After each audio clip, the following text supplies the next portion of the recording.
Next global warming.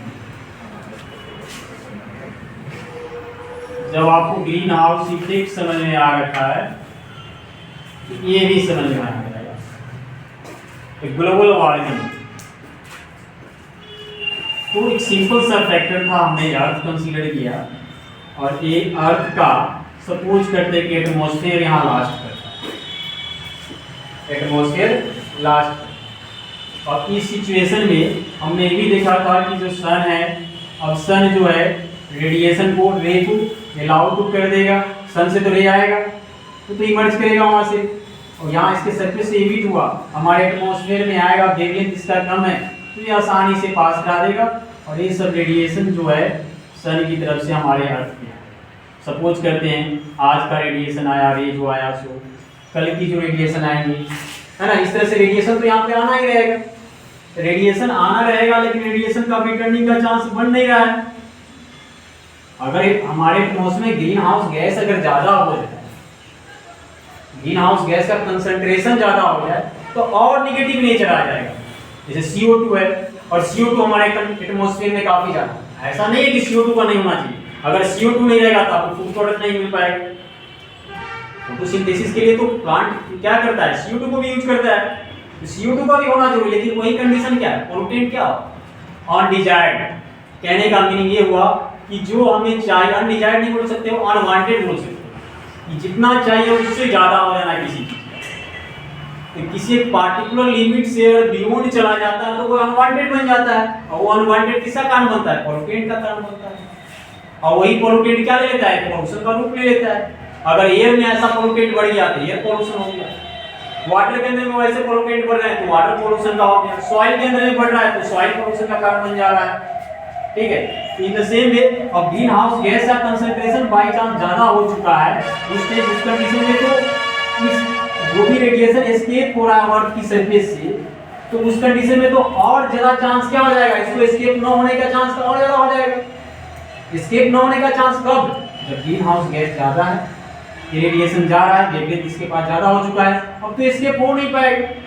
अब escape नहीं होने की चांस अब बढ़ रही है, इसका मतलब अब जो हीट है वो डे बाय डे ट्रैप करता हुआ रह जाएगा, आज का हीट कल का हीट ट्रैप करता हुआ रहेगा, ट्रैप करता हुआ रहेगा तो यहाँ हीट बढ़ेगा, ये हीट बढ़ेगा तो हमारे अर्थ का सरफेस टेम्परेचर इंक्रीज करना शुरू करेगा। इस ग्लोबल वार्मिंग क्या है, gradual increase in the surface temperature of the earth, gradual increase ही करेगा, डिक्रीज नहीं करने की चांस है, क्योंकि हमारा जो पॉपुलेशन है वो भी तो बढ़ रहा है, लिविंग ऑर्गेनिज्म का नंबर भी तो बढ़ रहा है, CO2 तो रिलीज होना ही होना है, डिफोरेस्टेशन कर रहे हैं, क्यों इंक्रीज करेगा ग्रीन हाउस गैस का कंसंट्रेशन, इसका रीजन देखिए, तब आपको डेफिनेशन अच्छा समझ में आएगा।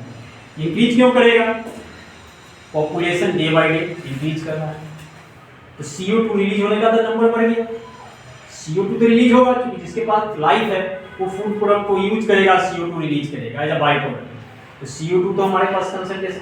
दूसरी कंडीशन में पॉपुलेशन बढ़ रहा है तो लोग क्या कर रहे हैं, डिफोरेस्टेशन कर रहे हैं, डिफोरेस्टेशन कर रहे हैं, तो आप डिफोरेस्टेशन कर रहे हो तो जो CO2 को यूज करने वाला था अब उसकी नंबर क्या हो रहा है, डाउन हो रहा है, उसका नंबर डाउन हो रहा है, इसका मतलब आपके एटमॉस्फेयर में CO2 का जो परसेंटेज बैलेंस कंडीशन में 0.03% था वो तो अब तो बढ़ जाएगा, अब तो इंक्रीज हो चुका है, तो अब क्या होगा, ये एक पोल्यूटेंट का रूप ले लेगा, मतलब ग्रीन हाउस गैस क्या हो गया, ज्यादा होगी, क्लियर है, ग्रीन हाउस गैस ज्यादा हो जाएगा। तो इन द सेम वे अब क्या होगा कंडीशन में, अब ग्रीन हाउस गैस ज्यादा हो चुका है, उसका कंसंट्रेशन ज्यादा हो गया, चांस ज्यादा बढ़ जाएगा इसको बाहर न निकलने का, बाहर न निकलने का चांस अब ज्यादा हो गया, मतलब हीट को ट्रैप कर देगा, आज का हीट कल का हीट लगातार हीट ने ट्रैप किया, और जिस कारण से अर्थ का एवरेज सरफेस टेम्परेचर जो है वो क्या होगा, इंक्रीज करेगा, पर डे इंक्रीज करेगा, पर डे इंक्रीज करेगा कि क्या होगा, डिफोरेस्टेशन का रेट भी बढ़ रहा है पॉपुलेशन में,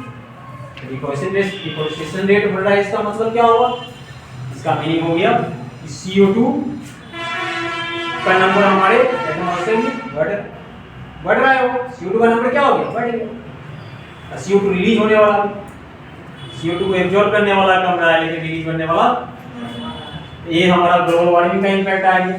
अब एक ग्लोबल वार्मिंग का डेफिनेशन समझ में आ गया, gradual increase in the gradual increase in the average surface temperature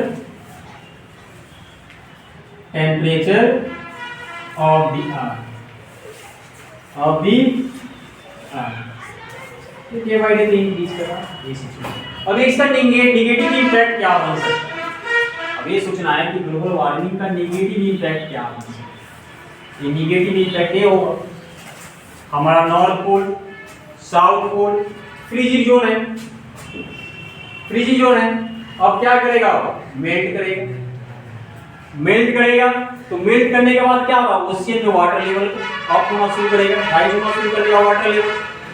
अब वाटर लेवल राइज कर रहा है, और वाटर लेवल ओशियन में राइज हो रहा है, तो कंसीडर करते हैं कि किसी ओशियन के सराउंडिंग में, यहाँ लैंड एरिया है, कोस्टल एरिया है, यहाँ पे कोई सिटी है, सपोज करते हैं ये ओशियन था, और ओशियन के इस साइड में सपोज करते हैं यहाँ पे सिटी है कोस्टल एरिया, और water level north pole south pole, ice क्या हुआ? मेल्ट हुआ, मेल्ट हुआ। तो उस कंडीशन में क्या हुआ यहाँ पे?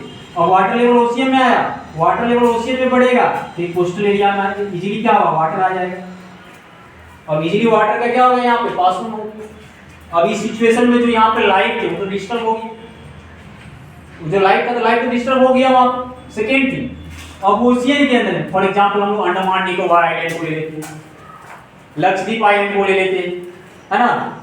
ये सब क्या है? आइलैंड क्या है? तो आइलैंड के अंदर आप लोग जानते हैं जो चारों साइड से वाटर से कवर्ड है। अब ये सब पहले से तो ओशियन में है, जैसे मान लेते हैं अरबियन सी का, बे ऑफ बंगाल का पार्ट है। कौन कौन है? अंडमान निकोबार आइलैंड को अपने इंडिया के अकॉर्डिंग देख रहे हैं तो, और दूसरा लक्षद्वीप है। अब उस सिचुएशन में क्या होगा? अब ये आइलैंड सपोज कर लेते हैं कि भाई यहाँ पे आइलैंड, एक इस साइड में आइलैंड है ना, अरबियन सी का, बे ऑफ बंगाल का। अब इस वाले सिचुएशन में क्या प्रॉब्लम क्रिएशन होने वाला है? अब यहाँ पे प्रॉब्लम क्रिएशन होगा जब यहाँ वाटर लेवल सी का बढ़ा, ये पूरा का पूरा आइलैंड वाटर के अंदर में सबमर्ज हो जाएगा। अब वाटर के अंदर में सबमर्ज हो जाएगा तो यहाँ पे बहुत सारे तरह का लाइफ है। मान लो भाई ह्यूमन को तो साइड कर लोगे वहां से, और सभी तो लाइफ है। वो life disturb means ecosystem disturb, और इकोसिस्टम डिस्टर्ब होने का मीनिंग क्या है? आने वाले टाइम में और जैसे काफी टाइम के बाद आपका ये जो लाइफ सिस्टम है वो डिस्टर्ब हो जाएगा, लाइफ सिस्टम डिस्टर्ब हो जाएगा। तो इसको बैलेंस करने के लिए क्या रिस्पॉन्सिबिलिटी बनता है? रिसर्च सेंटर का, जैसे इसरो है, नासा है, तो ये सभी का रिस्पॉन्सिबिलिटी ये बनता है कि भाई कोई भी ऐसा एक पैक्ट लाया जाए ताकि जितने भी कंट्री हैं उनके ऊपर में बाउंड्री कंडीशन लगाया जाए कि भाई आपके यहाँ से जो ग्रीन हाउस गैसेस हैं, है ना, उनको आप रोकने के लिए उसका जो इमिशन है, इमिशन रेट को रिड्यूस करने के लिए आप कुछ ना कुछ ऐसे टेक्नोलॉजी का यूज करें ताकि इमिशन रेट डाउन हो, और हम लोग कोई जो ग्लोबल वार्मिंग के कारण जो अर्थ क्या बोलते हैं कि नॉर्थ पोल और साउथ पोल का जो आइस है जो मेल्ट हो रहा है उसको हम लोग क्या कर सके? रोक सके, है ना? तभी तो लाइफ हमारा मेंटेन रह पाएगा।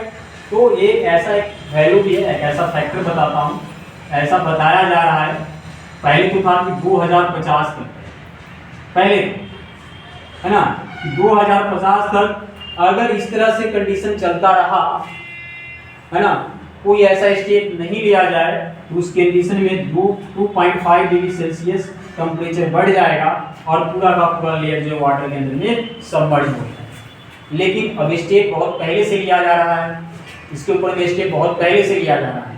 तो पहले से स्टेप लिए जाने के कारण, है ना, अब हो गया है कि 2100 तक जाते जाते अगर इस पे कोई स्टेप न लिया जाएगा, पॉजिटिव स्टेप न लिया जाएगा, तब ये 3 डिग्री सेल्सियस इंक्रीज कर जाएगा surface temperature, average surface temperature. और 3 डिग्री सेल्सियस इंक्रीज करने का मीनिंग क्या हो जाएगा? मैक्सिमम अमाउंट ऑफ आइस है, जो आइस कैप है, जो फ्रीजिंग जोन है, वो क्या करेगा? मेल्ट करेगा, वाटर लेवल काफी ज्यादा होगा, वाटर लेवल काफी ज्यादा होगा, कोस्टल एरिया डिस्टर्ब होगा, कोस्टल एरिया डिस्टर्ब होगा, साथ आइलैंड है वो सबमर्ज हो जाएगा वाटर के अंदर, और ये लाइफ जो है वहाँ पर जो भी लाइफ पहले से रह रहे हैं वो डिस्टर्ब हो जाएंगे। ये हमारा नेगेटिव इम्पैक्ट था ग्लोबल वार्मिंग का, जो काफी इम्पोर्टेंट था।